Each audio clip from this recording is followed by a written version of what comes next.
Alright, so this is just going to be a quick video. We just want to show you guys, I don't know if we've really shown the full album yet in physical form. This is cool because this is like the first ever album that we actually got physically made. Every album and EP that we've done so far has been digital, basically, either through like Bandcamp or some of those old websites or like Spotify, iTunes.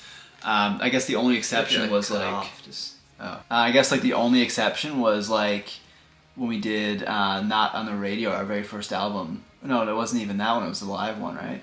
Yeah. The live album that we did live at the ANC, which was just like an album that was recorded strictly from the floor. We burnt it down to CDs that we bought at Walmart. So we bought like a stack of like 100 CDs. Remember when those were things? CD-ROMs? We burnt them like from a computer onto that and we sold them, and we even cut out little like paper album cover jacket things and put them in the album, or like took out the slit that was in there and put those in.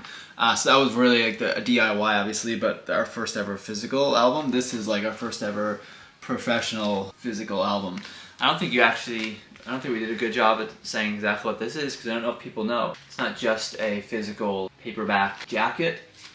It is actually LP. The site I went through to do this, they only had so much room per side. So I had to do a side A, side B, side C. A was upside down, hold on, side A, side B. Side C, and side D. So pretty cool, unique in that sense. And I also have, which I think we definitely have shown before in here, which fits perfectly actually, very nicely in the album, was our zine that we did along with it. So all of our, all the songs, album artwork, all that kind of stuff. So we won't go over that again. But yeah, I guess the biggest thing we want to do with this video was just explain the meaning behind the album cover, because we haven't really talked much about it since it first came out. And I actually don't know if I need to be in this video, because Mark did literally everything with this. He sent me iterations and I might have been like, oh, that's really cool, oh, you should like explore that more and do more with that, but like pretty much every iteration he sent me, I was like, holy shit, that's awesome. So I don't know if I've even provided much great feedback with the album. So why don't you read what the album's about? Okay, the album cover, I can do that. So yeah, Mark did most of this, or like all of this, pretty much exclusively himself. He's the artistic, like visual artistic guy with most of our albums actually. And he's the audio engineer. Yeah, so I'll just read through it. First of all, the title, Calling 1991, really just reverberates the notion of going back to a simpler time, and is also the year we were born. The setting is a modern family home that has been riddled with bullet holes, blood, chipped paint, burnt electrical outlets, beer bottles, and tattered toys, signifying how common it is to live in a world of violence and destruction.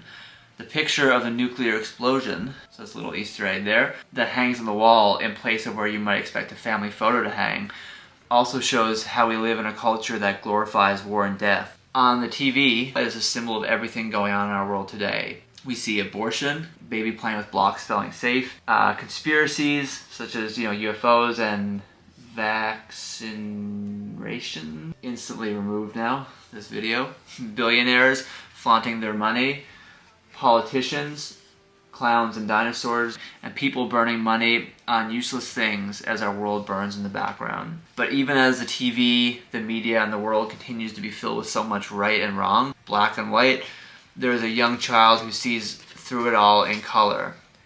This child symbolizes those of us who see through all the bullshit and lies and corruption and chooses to think for ourselves. The ones who choose love and compassion over hate and greed. The rebels, the heroes.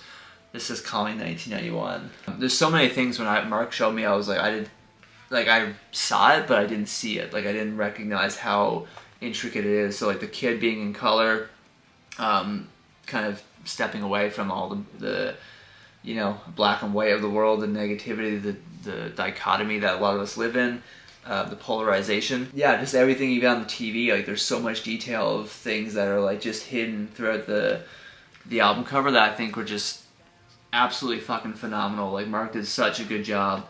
And the back is just really cool too. It's nice and simple, but yeah, I invite you guys to just zoom in and go through all the small details, because there's so much there, and that's what I did after he explained a lot of it, and it's so cool. So yeah, that's it, I guess. Just wanted to show you guys the album and the LPs.